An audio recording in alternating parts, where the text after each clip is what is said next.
Guys, here's a little wedge drill you can do to improve your pitching. Did a drill last week on my channel, if you go back and check, on Phil Mickelson, how to play a pitch shot like Phil Mickelson. It was all about forearm rotation, which brings the club out the way and adds the loft onto it. Another thing to think about when you're doing this, that was what we talked about on the way back, which was great. On the way through, let's get body to turn. So when our body turns on the way through, like so, we finish our swing in a position where the club head is outside the hand.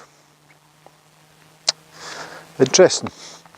So the club head is outside of the hand. So what I mean by that is this maintains the loft. This keeps the grooves pointing back towards you.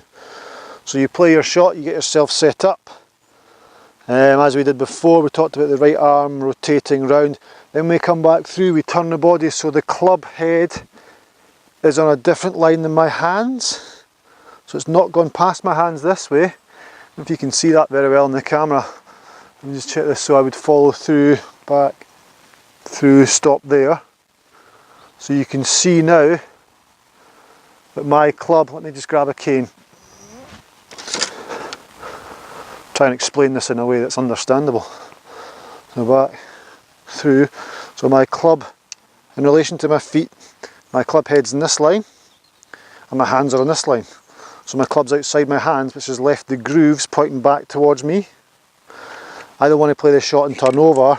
I don't want my hands to be on this line and my club head to be in here, because then the club face is turned over and all the lofts come off. Hope that makes sense.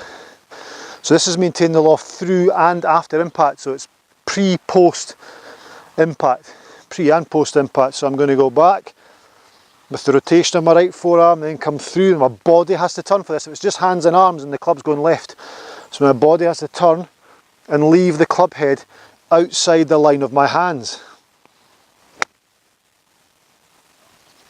Okay, overextended that one, tried to exaggerate it for the camera. Let's do it properly. Here we go. There we are. Good, so the club head was outside my hands. I'm at the wrong distance for this.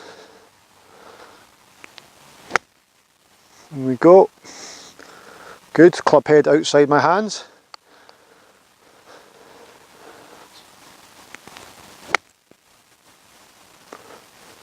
It's quite an extended follow through, so you'll feel a bit like Zach Johnson. You know, Zach comes through his right arm and club shaft get into one line pretty good. And then if he turns round, you can see the angle between the two.